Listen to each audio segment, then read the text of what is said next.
Hello friends, मैं हूं डिम्पल कटारिया और यहाँ पे हम कर रहे हैं क्लास 12 फिजिक्स का सैम्पल पेपर सॉल्व। ठीक है फ्रेंड्स, हम जो लास्ट अपनी दो वीडियोस हैं उनमें सेक्शन ए जो है वो कम्प्लीटली सॉल्व कर चुके हैं। अब हम सेक्शन बी को स्टार्ट कर रहे हैं आज से। ठीक है, सेक्शन बी जो है ये हमारे पास क्वेश्चन नंबर 19 से स्टार्ट है। तो सबसे पहले हम क्वेश्चन नंबर 19 को डिस्कस करते हैं। Electromagnetic waves with wavelength 1, 2 and 3। यहाँ पर आपको 3 क्वेश्चन दिए हुए हैं। ठीक है, 19th में ही आपको 3 क्वेश्चन दिए हुए हैं और आपसे कहा है identify and name the part of the electromagnetic spectrum to which these radiations belong. आपसे क्वेश्चन पूछे हैं और क्वेश्चंस में आपसे ये कहा है कि आपको ये आइडेंटिफाई करना है कि ये कौन सी रेडिएशन है और फिर उसके नेम आपको बताने हैं। ठीक है, तो फर्स्ट में क्या है, lambda 1 this is suitable for radar system used in aircraft navigation। radar system में कौन सी रेडिएशन यूज होती है, तो वहां पे हमारे पास माइक्रोवेव्स यूज होती है। ठीक है, तो इसका मतलब ये हुआ क्वेश्चन नंबर 19 जो है इसमें lambda 1 किसके लिए हमारे पास हो गया है, माइक्रोवेव के लिए हो गया है। नेक्स्ट सेकंड क्वेश्चन में हमसे lambda 2 पूछा गया है और lambda 2 में क्या है, this is used to kill germs in water purifiers. Water purifiers में जर्म्स को किल करने में कौन सी रेडिएशन होती है, तो ये हमारे पास यूवी रेज होती हैं। ठीक है, तो ये हमारे पास आएंगी यूवी रेज। इसके बाद थर्ड क्वेश्चन आपसे पूछा है, lambda 3 is used to improve visibility in runways during fog and mist conditions। जब fog हो रखा हो और मिस्ट हो रखा हो तो उसमें रनवे को क्लीन करने के लिए कौन सी रेडिएशन का यूज किया जाता है, और बच्चों वो हमारे पास कौन सी रेडिएशन होती है, इंफ्रारेड होती है। ठीक है, तो lambda 3 इज इंफ्रारेड रेज। तो इस क्वेश्चन में हमसे इनको आइडेंटिफाई करने के लिए कहा था और उनके नेम पूछे थे, तो ये तो हमने बता दिया है। और इसके बाद ये क्वेश्चन यहाँ पे कंप्लीट नहीं होता है। इस क्वेश्चन में नेक्स्ट पूछा गया है, also arrange these wavelengths in ascending order of their magnitude। अब आपको ये बताना है कि ये जो यहाँ पे रेज हैं इनकी वेवलेंथ तो दे दी है lambda 1, lambda 2, lambda 3। अब आपको अरेंज करके बताना है कि इनका मैग्नीट्यूड का असेंडिंग ऑर्डर। तो बच्चों जब आप स्पेक्ट्रम को डिस्कस करते हो तो स्पेक्ट्रम में अगर मैं लैम्डा को यहाँ से इस तरह से देखो, इंक्रीजिंग ऑर्डर ऐसे देखो, तो सबसे नीचे आप देखते हैं कि यहाँ पे हमारे पास कौन सी मिलती है, माइक्रोवेव आपको देखने को मिलेगी। और उसके बाद हमारे पास होती है इंफ्रारेड और थर्ड नंबर पे हमारे पास होती है यूवी रेज। तो इट मींस माइक्रोवेव हमारे पास लैम्डा 1, इंफ्रारेड हमारे पास लैम्डा 3 और ये हमारे पास lambda 2। So lambda 2 is greater than lambda 3 and this is greater than lambda 1 और ये हो गया आपका असेंडिंग। और इसके बाद हम नेक्स्ट क्वेश्चन देखते हैं, question number 20। A uniform magnetic field gets modified as shown in figure when two specimens A and B are placed in it। Uniform magnetic field, तो बेटा यहाँ पे जो क्वेश्चन नंबर 20 है, आप जानते हैं यूनिफॉर्म मैग्नेटिक फील्ड जो है वो इस तरह से रिप्रेजेंट किया जाता है। ठीक है, यानी कि जो मैग्नेटिक फील्ड की जो लाइंस होती है वो कैसी होती है, पैरेलल होती है। ठीक है, अब ये कह रहे हैं कि अब ये जो यहाँ पे मैग्नेटिक फील्ड है, ये जो डायग्राम है ये मॉडिफाई हो जाता है जब हम इसमें 2 टाइप के जो यहाँ पे स्पेसिमेन जो है रखते हैं तब। फर्स्ट में आपको बोला है स्पेसिमेन ए, यानी कि जब आप स्पेसिमेन ए रखते हो तो स्पेसिमेन ए को रखने पर, जैसे कि ये हमने यहाँ पे ये रख दिया है स्पेसिमेन। ठीक है, तो हमारे पास जो मैग्नेटिक फील्ड है उसका जो फिगर है वो मतलब जो कर्व्स लाइन है वो हमें इस टाइप में देखने को मिलती है। ये देखिए मैग्नेटिक फील्ड लाइंस जो है वो इस तरीके से हमारे पास हो जाती है। अब बेटा अगर आप यहाँ पे देखो तो अब आपको ये आइडेंटिफाई करके बताना है कि ये जो स्पेसिमेन ए है यहाँ पे क्या है। आप देख रहे हो कि मैग्नेटिक फील्ड लाइंस ये ए रखने पर है। चलो मैं बी वाला भी एक साथ आपको बता देती हूँ। जब आप बी वाला जो मैग्नेटिक फील्ड के अंदर स्पेसिमेन रखते हैं तो मैग्नेटिक फील्ड लाइंस जो है वो आपके पास इस तरीके से आपको देखने को मिलती है। ठीक है, अब आप देखो दोनों फिगर में क्या डिफरेंस है। दोनों में डिफरेंस ये है कि यहाँ पर मैग्नेटिक फील्ड लाइंस जो है वो थोड़ा दूर हो गई हैं और बी के रखे जाने पर मैग्नेटिक फील्ड लाइंस क्या हो रही है, पास पास आ रही है। जब दूर हो जा रही है इसका मतलब वो मैग्नेटिक फील्ड को क्या कर रही है, रिपल रिपल्स कर रही है, ठीक है। और मैग्नेटिक फील्ड को जब वो रिपल्स करती है तो ये हमारे पास कौन से मटेरियल होते हैं, डायमैग्नेटिक मटेरियल होते हैं। इसका मतलब ये हुआ कि जो यहाँ पे स्पेसिमेन ए है वो हमारे पास कौन से मटेरियल का हो गया है, डायमैग्नेटिक मटेरियल का। और बी के टाइम में क्या हो रहा है, मैग्नेटिक फील्ड लाइंस एक दूसरे को अट्रैक्ट कर रही है, यानी कि मैग्नेटिक फील्ड यहाँ पर ज्यादा हो रहा है, अट्रैक्शन हो रहा है। और अट्रैक्शन हमें किसमें देखने को मिलता है, पैरामैग्नेटिक मटेरियल में हमें यहाँ पे देखने को मिलता है, ठीक है, पैरामैग्नेटिक सब्सटेंस में। अब नेक्स्ट अब आपसे ये पूछ रहे हैं, how is the magnetic susceptibility of specimen A different from that of the specimen B. आपको ये बताना है इनकी जो मैग्नेटिक ससेप्टिबिलिटी है उन दोनों में डिफरेंस क्या है। तो बच्चा ये जो है मैग्नेटिक फील्ड को क्या कर रही है, रिपल्स कर दिया है, तो इसकी यहाँ पर जो आपके पास होती है ससेप्टिबिलिटी वो स्मॉल होती है और नेगेटिव होती है, ठीक है, स्मॉल और नेगेटिव। और पैरामैग्नेटिक में क्या करती है, अट्रैक्शन होता है, तो इसकी जो ससेप्टिबिलिटी है यहाँ पे स्मॉल होती है और वो कैसी होती है, पॉजिटिव होती है। ये हो गया आपका डिफरेंस, ठीक है। तो ये हो गया हमारे पास क्वेश्चन नंबर 20। अब इसके बाद हम नेक्स्ट क्वेश्चन देखते हैं, क्वेश्चन नंबर 21। तो उसके लिए एक बार आप इसे नोट कर लीजिए, फिर हम डिस्कस करेंगे क्वेश्चन नंबर 21 को। Question number 21, what is the nuclear radius of 125 Fe। आपके पास यहाँ पे एलिमेंट है 125 Fe, आपको इसकी रेडियस पूछी है, तो हम RFE की वैल्यू यहाँ पे कैलकुलेट करेंगे, ठीक है। बच्चों यहाँ पे ये जो A है, A इज द मास, ये यहाँ पे जो है Fe का मास है और वो कितना है हमारे पास 125 है, ठीक है। Next, if that of 27 aluminium is 3.6 Fermi, यानी कि अब हमारे पास नेक्स्ट हमें दिया हुआ है 27 Al, ठीक है। और 27 Al इसकी जो रेडियस है वो हमें कितनी गिवन है, 3.6 फर्मी। तो भैया ये तो कंपैरिजन हो गया एक तरीके से। अगर आप इसका मास देखेंगे यहाँ पे एल्यूमिनियम का, तो वो हमारे पास कितना है 27। अब आप कैसे कैलकुलेट करेंगे, तो आप जानते हैं कि जो यहाँ पे न्यूक्लियर रेडियस होती है उसका एक फॉर्मूला होता है, R = R0 A⁻⁴ ये हमारे पास फॉर्मूला होता है। अब सिंस हमारे पास यहाँ पे फिर Fe की बात करेंगे और एल्यूमिनियम की बात करेंगे, तो दोनों के लिए अगर आप Fe के लिए कैलकुलेट करेंगे, R0 तो कांस्टेंट होता है, तो ये फॉर्मूला ऐसे कन्वर्ट हो जाएगा, ठीक है। इसे हम इक्वेशन नंबर ले लेते हैं 1।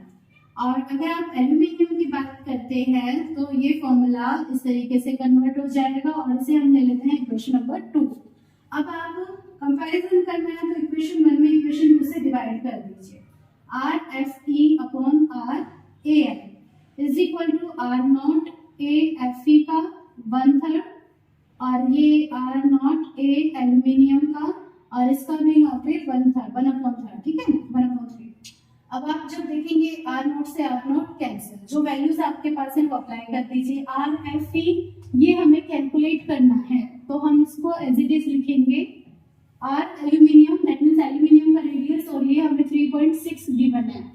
नेक्स्ट Fe का मास, Fe का मास 125 है, तो ये 125 और इसकी पावर हो गई 1/3। और इसी तरह से एल्यूमिनियम का जो मास है वो हमारे पास 27 है और ये 27। 1/3 का मतलब क्यूबिक रूट, हम यहाँ पर क्यूबिक रूट कैलकुलेट करेंगे। अगर आपको नहीं पता तो मैं इसको इस तरीके से बता देती हूँ कि हम 125 को ऐसे लिख सकते हैं, ठीक है, और ये यहाँ पे आप इसको ऐसे भी लिख सकते हो, या फिर ये हमारे पास हम इसको मेंशन कर सकते हैं कि 5⁻³ है ना, ठीक है। तो चलिए मैं 5⁻³ ही लिख देती हूँ, इजी रहेगा।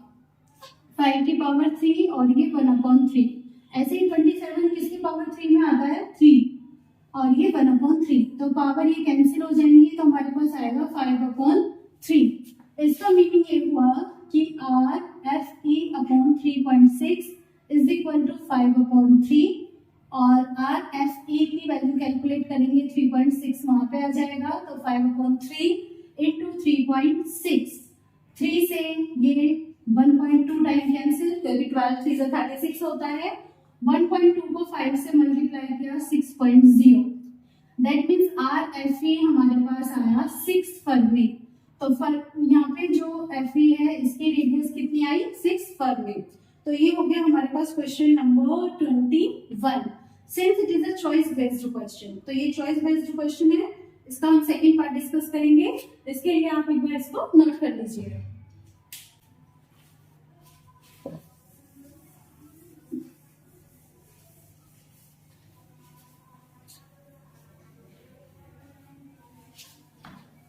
तुमसे मिलकर न जाने क्यों, तुमसे मिलकर न जाने क्यों, और भी कुछ याद आता है, याद आता है, आज का अपना सफर नहीं है। क्वेश्चन नंबर 21 और इसका अब हम सेकंड पार्ट ले रहे हैं। ये देखो, the short wavelength limit for the Lyman series of the hydrogen spectrum is 913.4 angstrom. Short wavelength limit दिया है और वो भी किसके लिए, लाइमन सीरीज के लिए। तो बेटा लाइमन सीरीज हम L से डिनोट करते हैं, तो ये हो गया 913.4 एंगस्ट्रॉम। ठीक है, ये हमें यहाँ पे गिवन है। अब क्वेश्चन में हमसे कहा है calculate the short wavelength limit for the Barmer series of hydrogen spectrum. Hydrogen spectrum के लिए हमें लैम्डा बी को कैलकुलेट करके बताना है बार्मर सीरीज के लिए कि वो कितना है। तो चलिए इसको सॉल्व करते हैं। अब बच्चा जब हम इस तरह का क्वेश्चन सॉल्व करते हैं तो हमारे पास एक फॉर्मूला होता है लैम्डा के लिए, एंड तो उसके लिए हम कैसे करते हैं कि 1/लैम्डा and this is equal to r. फिर ये 1 में n1 स्क्वायर माइनस 1 में n2 स्क्वायर होता है। इस फॉर्मूले को यूज करते हुए अगर हम यहाँ पे लैम्डा एल यानी कि हम बात करें लाइमन सीरीज की, तो बेटा जब आप लाइमन सीरीज की बात करते हो तो आपके पास जो यहाँ पे एनर्जी लेवल होता है वो कौन सा वाला होता है, फर्स्ट वाला होता है। ठीक है, और जो आपके पास रेज आती है वो कहाँ से आते हैं, मतलब जो यहाँ पे इमिशन होता है वो कहाँ से होता है, वो कोई से भी एनर्जी लेवल से हो सकता है। और लास्ट वाला जो होता है वो हमारे पास कौन सा होता है, इनफाइनाइट होता है। इट मीन्स यहाँ पे 1/λn होगा, ये होगा r, और ये होगा 1/1 का स्क्वायर माइनस 1/∞ स्क्वायर। ठीक है, आगे इसको सॉल्व करते हैं तो आपको ये मिलेगा 1/1 का स्क्वायर 1 और 1 माइनस इन्फिनिटी हो जाएगा 0। That means this is equal to r। तो बेटा आपके पास 1/λl is equal to r आपके पास आ चुका है। ठीक है, तो एक ये कॉन्सेप्ट आप दिमाग में रखिए। ठीक है, और अगर यहाँ से आपको 1/r कैलकुलेट करना पड़े, since we have the value of lambda L, तो यानी कि लैम्डा एल की वैल्यू फिर क्या हो जाएगी हमारे पास 1/r हो जाएगी। ठीक है, तो ये हमने बात की किसके लिए, लाइमन सीरीज के लिए। अब आप कहेंगे मैडम लाइमन सीरीज की तो वैल्यू हमें गिवन है, हम क्यों डिस्कशन कर रहे हैं। अब वो देखो हम क्यों कर रहे हैं। अब हम बात कर रहे हैं किसके लिए, बार्मर सीरीज के लिए। तो बार्मर सीरीज के लिए आपके पास n2 तो इनफाइनाइट ही होगा, लेकिन n1 आपके पास कौन सा हो जाएगा 2। यानी कि जब आपके पास सेकेंड एनर्जी लेवल में यहाँ पे क्या होता है, एमिशन होता है, तो हमारे पास बार्मर सीरीज मिलती है। तो उसके लिए formula 1/λb is equal to r 1/n, यहाँ पे n1 का स्क्वायर होगा 2 का स्क्वायर और ये 1/∞ का स्क्वायर हो जाएगा। ठीक है, इसको सॉल्व करेंगे r 1/2 का स्क्वायर होगा 1/4 और 1/∞ हमारे पास 0 हो जाएगा। ठीक है, तो finally 1/λb is equal to r और multiply by 1/4। That means r/4 हमें देखने को मिलेगी वैल्यू इसकी। ठीक है, किसकी, 1/λb की। अब हमें तो कैलकुलेट करना है लैम्डा बी, तो हम इसका रेसिप्रोकल उल्टा कर देते हैं, तो ये हमारे पास क्या हो जाएगा 4/r। अब आप कह रहे थे कि हमने लाइमन को क्यों डिस्कस किया। अब देखो बेटा यहाँ पे आपके पास 1/r है, किसके इक्वल, लैम्डा एल के, है ना। अब जैसे ये 4/r है तो हम इसको 4 × 1/r लिख सकते हो ना, लिख सकते हो ना। और 1/r किसकी वैल्यू है, लैम्डा एल की, तो इसलिए हमने किया। That means lambda B is equal to 4 × lambda L, और 4 × लैम्डा एल की वैल्यू हमें इतनी गिवन है यहाँ पे एंगस्ट्रॉम में। हम इसको मल्टीप्लाई करेंगे तो लैम्डा बी हमें कितना मिलेगा, 4 को 4 से किया 16, कैरी हो गई है 1, 4 3 12 और 1 हो गया है 13, 1 4 1 1 4 4 एंड 1 हो गया 5, 4 9 जा 36 एंगस्ट्रॉम, ये हमारा आंसर होगा। ठीक है, तो गाइस ये हो गया क्वेश्चन नंबर 21। आप इसे नोट कर लीजिए, उसके बाद हम डिस्कस करते हैं question number 22। Question number 22, a bioconvex lens made of a transparent material of refractive index 1.25 m। ठीक है, बायोकॉन्वेक्स लेंस है हमारे पास, और वो जो लेंस है उसका रिफ्रैक्टिव इंडेक्स हमें यहाँ पे कितना गिवन है, अगर मैं इसको म्यू एल से डिनोट करूँ तो 1.25। ठीक है, this is immersed in water of refractive index 1.33। अब ये जो बायोकॉन्वेक्स लेंस है, इस लेंस को हमने क्या किया, वाटर के अंदर डाल दिया, पानी के अंदर हमने डाल दिया। ठीक है, और पानी का हमारे पास यहाँ पे रिफ्रैक्टिव इंडेक्स दिया है 1.33। ठीक है, अब ये कह रहे हैं will the lens behave as a converging or a diverging lens? Justify your answer। आपको बताना है कि अब ये कौन से लेंस की तरह बिहेव करेगा। पहले तो ये कौन सा है, बायोकॉन्वेक्स लेंस है। ठीक है, अब आपने इसको डाल दिया, अगर हम इसको डाल रहे हैं तो हम यहाँ पर जो यहाँ पे हमारे पास एब्सोल्यूट रिफ्रैक्टिव इंडेक्स आता है, अगर हम उसको कैलकुलेट करें तो वो हमारे पास वैल्यू मिलेगी mu L, L for Lenz upon mu W. Formula होता है ना हमारे पास n21 का क्या, n2 अपॉन n1। ठीक है, तो 1.25 अपॉन 1.33, और बच्चा जब हम इसको कैलकुलेट करेंगे यानी कि 1.25 में हम 1.33 से डिवाइड करेंगे तो हमारे पास 0.98 आएगा। ठीक है, अब आगे क्या कह रहे हैं, आपको बताना है कि कौन से लेंस की तरह बिहेव करेगा, कन्वर्जिंग या डाइवर्जिंग। तो कुछ दिमाग में नहीं आ रहा है, लेकिन एक फॉर्मूला आ रहा है जरूर दिमाग में, क्या, since we know that 1 upon F is equal to mu minus 1 into 1 upon r1 minus 1 upon r2। ये हमने फॉर्मूला पढ़ा है, ऑप्टिक्स वाले चैप्टर में पढ़ा है ना। तो अब आप देखो यहाँ पे म्यू एल डब्ल्यू, ये वैल्यू हमारे पास 0.98 के इक्वल आई है, तो ये हमारे पास यहाँ पे रिफ्रैक्टिव इंडेक्स के इक्वल है, तो मैं 0.98 यहाँ पे रख देती हूँ -1, और अभी हमें R1 और R2 तो पता है, तो आप कहेंगे कि मैडम हम क्या करेंगे, कोई बात नहीं, आगे देखो 0.98 में से 1 को माइनस करो। ठीक है, 1 को माइनस किया तो -0.02 आपके पास ये वैल्यू आपको देखने को मिली। ठीक है, और ये क्या है 1 upon R1 minus 1 upon R2, ये वैल्यू कैसी है, नेगेटिव, तो कंप्लीट वैल्यू भी आपके पास कैसी हो गई, नेगेटिव, और ये 1 अपॉन एफ है। इसका मतलब ये हुआ एफ भी हमारे पास कैसा आया, नेगेटिव, और ऐसा लेंस जिसकी फोकल लेंथ जो हमारे पास नेगेटिव होती है वो हमारे पास कौन सा होता है, डाइवर्जिंग होता है। तो ये इसका रीजन हो गया कि इसकी जो एफ है, फोकल लेंथ है, वो हमारे पास कैसी है, नेगेटिव। तो ये हो गया हमारे पास क्वेश्चन नंबर 22। इसके बाद हम नेक्स्ट लेते हैं क्वेश्चन नंबर 23। क्वेश्चन नंबर 23 में हमारे पास एक फिगर है, वो मैं यहाँ पे बना देती हूँ, ड्रॉ कर देती हूँ। ये देखो यहाँ पे एस जो है, ये जो है ये बड़ा ही सेमीकंडक्टर के लिए। ठीक है, यहाँ पे एक सेमीकंडक्टर रखा हुआ है, एमीटर को यहाँ पे सीरीज कॉम्बिनेशन में ऐड किया हुआ है। उसके बाद यहाँ पे हमारे पास ये वोल्टेज है V, और यहाँ पे हमारे पास एक वेरिएबल रेजिस्टेंस B है। ठीक है, वेरिएबल क्यों, क्योंकि यहाँ पे ये एरो का साइन लगा हुआ है R, और ये हमारे पास एक फिगर बना हुआ है। अब इस क्वेश्चन को हम पढ़ते हैं, क्या कह रहा है ये, the figure shows a piece of pure semiconductor S in series with a variable resistance R and a source of constant voltage V, ठीक है, should the value of R be increased or decreased to keep the reading of the ammeter constant when semiconductor S is heated? Justify your answer। ये कह रहे हैं कि यहाँ पे जो कॉम्बिनेशन है, हमें क्या करना है, ये जो एमीटर है, इस एमीटर की जो रीडिंग है उसको कांस्टेंट रखना है।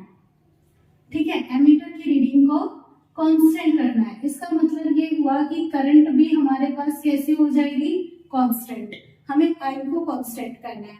तो अब ये कह रहे हैं कि आई को जब आप कांस्टेंट करना चाहते हो, तो अब आप बताओ कि ये जो आपके पास रेजिस्टेंस है, वेरिएबल है, इसकी वैल्यू को इंक्रीज करोगे या डिक्रीज करोगे। लेकिन कंडीशन क्या है कि सेमीकंडक्टर इज हीटेड। ठीक है, सेमीकंडक्टर को आप हीट कर रहे हैं, तो बेटा आप देखो जब आपने उसको हीट किया यानी कि हीटिंग बढ़ी, इसका मतलब टेम्परेचर इंक्रीज हुआ, और जब टेम्परेचर इंक्रीज हुआ तो जो सेमीकंडक्टर होते हैं उनमें क्या होता है, उनमें कंडक्टिविटी बढ़ती है। भाई इलेक्ट्रॉन्स बढ़ जाएंगे तो इनमें कंडक्टिविटी क्या हो जाएगी, इंक्रीज हो जाएगी, और कंडक्टिविटी इंक्रीज मतलब करंट फ्लो होगा, और करंट फ्लो होगा तो जो करंट है वो भी कैसी होगी, इंक्रीज होगी।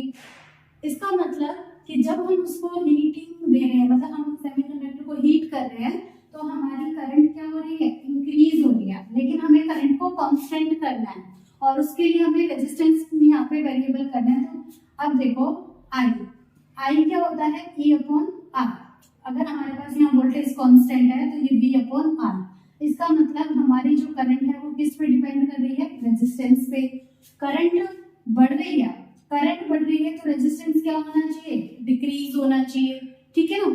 तो इसका मतलब ये हुआ कि जब करंट बढ़ेगी, ठीक है, तो मैं यहाँ मेंशन कर देती हूँ इसके बाद कि जब करंट बढ़ेगी तो रेजिस्टेंस कैसा होगा, यहाँ पे डिक्रीज होगा। लेकिन क्या आपको करंट को इंक्रीज करना है, नहीं ना, हमें तो करंट को इंक्रीज नहीं करना। इसका मतलब रेजिस्टेंस को डिक्रीज नहीं करना, और रेजिस्टेंस को डिक्रीज नहीं करना तो आप यहाँ पे रेजिस्टेंस को क्या करेंगे, इंक्रीज करेंगे, ठीक है। तो ये हो गया आपका question number 23। Since it is a choice based question तो आप एक बार इसे नोट कर लीजिए। उसके बाद हम क्वेश्चन नंबर 23 इसका जो सेकंड पार्ट दिया हुआ है इसको सॉल्व करते हैं। 23 the graph of potential barrier versus width of depletion region for an unbiased diode is shown in graph A। बच्चों यहाँ पे ये ग्राफ A जो है ये शो किया गया है, और ये जो ग्राफ है यहाँ पे अनबायस्ड जो है, ठीक है, अनबायस्ड डायोड को यहाँ पे ये रिप्रेजेंट कर रहा है, जिसमें कोई बायसिंग नहीं की गई है। अब ये आपको यहाँ पे कह रहे हैं कि in comparison to A graph B and C are obtained after biasing the diode in different ways. अब B और C यहाँ पे आपने बाइसिंग कर दिया, लेकिन अब इन्होंने ये नहीं बताया कि आपने कौन सी बाइसिंग की है। अब ये बता रहे हैं कि आपको ये जो यहाँ पे पोटेंशियल बैरियर है और ये डिप्लेशन रीजन, यानी कि डिप्लेशन रीजन इन दोनों के बीच में ग्राफ दे दिया है, ठीक है। अभी कह रहे हैं identify the type of biasing in B and C and justify your answer. आपको यहाँ पे बताना है कि B और C में कौन सा बाइसिंग हो रहा है, ठीक है। तो हम चलिए बात करते हैं बी की। आपने ये देख लिया कि ये यहाँ पे पोटेंशियल बैरियर है और ये इसकी यहाँ से यहाँ तक की क्या है, ये इसकी हाइट है, ठीक है। अगर हम यहाँ पर देखें बी वाले ग्राफ में देखें तो हाइट कैसी हो गई है, इंक्रीज हो गई है ना। हाइट किसकी, पोटेंशियल बैरियर की। इसका मतलब ये हुआ कि जो पोटेंशियल बैरियर है यहाँ पे वो कैसा हो रहा है, ज्यादा हो रहा है। और ज्यादा कब होता है, ज्यादा तब होता है जब आपके पास जो बैटरी होती है, ठीक है, जो बैटरी है वो रेज करती है, raises the potential of N side,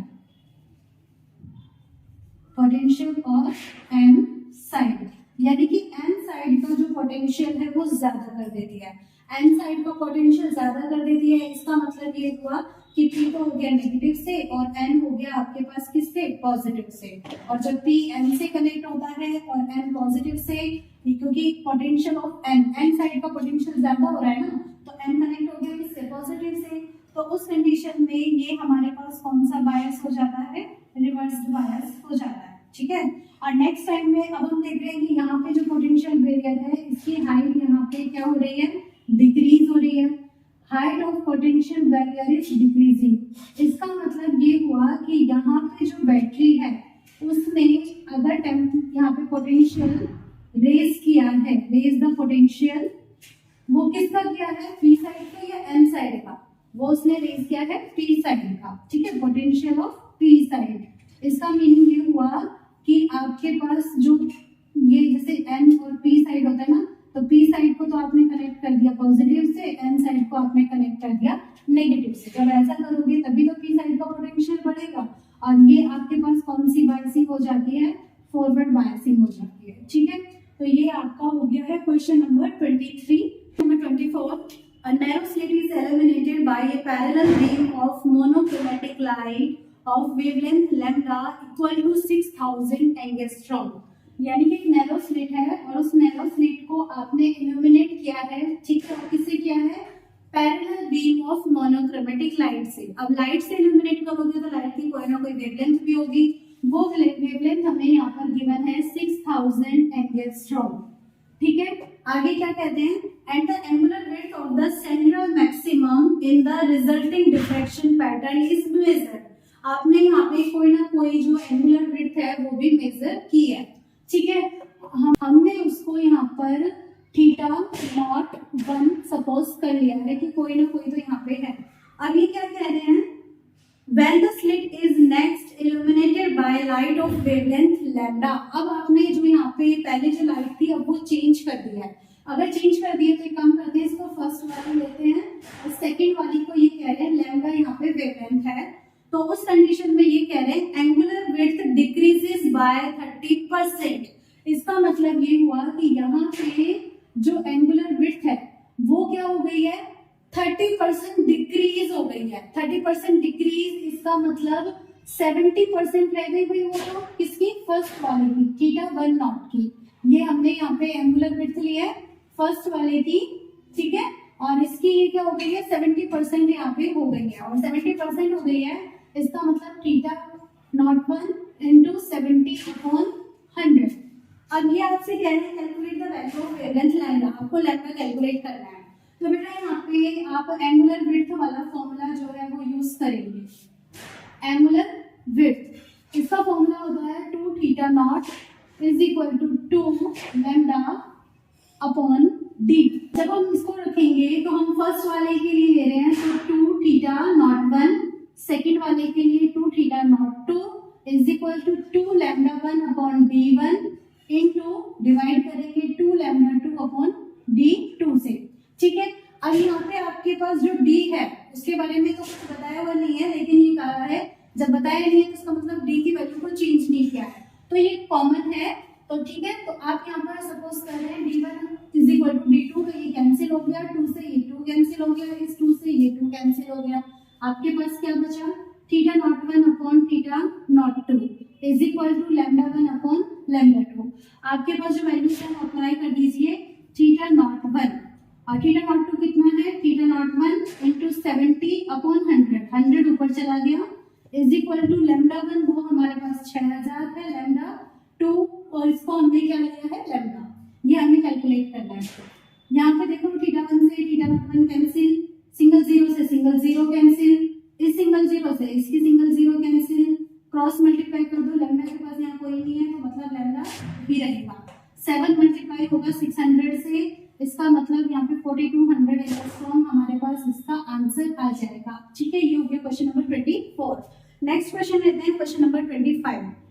2 large thin metal plates are parallel and close to each other। मतलब यहाँ पे हमारे पास 2 प्लेट्स हैं और ठीक है लार्ज भी है और वो थिन भी है और वो एक दूसरे के पैरेलल ऐसे रखी हुई है एक दूसरे के पास में। ठीक है जी, ये ऐसे, और on their inner faces the plates have surface charge density of opposite sign। Suppose कर लो ये पॉजिटिव है तो ये यहाँ पे क्या हो गई है, इसकी सरफेस चार्ज डेंसिटी नेगेटिव हो गई है। एंड ऑफ मैग्नीट्यूड, वाओ वैल्यू भी दी है, सिग्मा की कितनी 17.7 into 10⁻⁻22 coulomb per metre square. What is the electric field intensity, कहाँ पे, first option in the outer region of the first plate, outer region of first plate. बेटा first plate कहाँ है, ये रही, सेकंड प्लेट ये रही।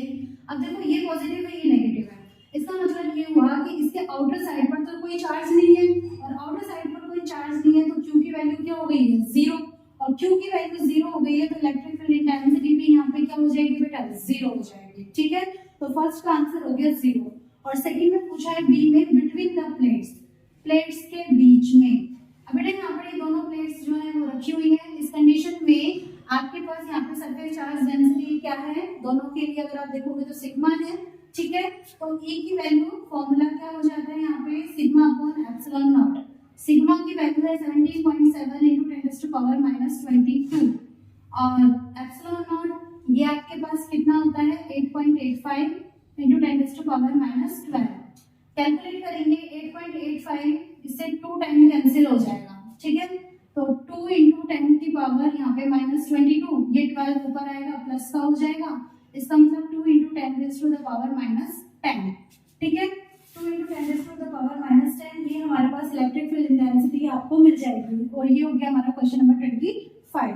तो इसी के साथ ही हमारा सेक्शन भी कंप्लीट होता है। आई होप आपने बहुत अच्छे से इसको समझा होगा और आपको ये बहुत अच्छे से क्लियर भी हुआ होगा। नेक्स्ट वीडियो में हम डिस्कस करेंगे सेक्शन सी को। तब तक के लिए बाय बाय, टाटा। अगर आपको ये वीडियो अच्छी लगी हो तो आप लाइक कमेंट जरूर कीजिएगा, चैनल को सब्सक्राइब कीजिएगा और साथ में जो बेल आइकन है उसको भी प्रेस कीजिएगा, ताकि मैं जब भी वीडियो अपलोड करूं आपको एक प्यारा सा नोटिफिकेशन आ जाए और जिसमें आपको पता लग जाए कि वीडियो इज पब्लिश्ड, ठीक है। Okay, bye bye, thank you so much for watching this channel.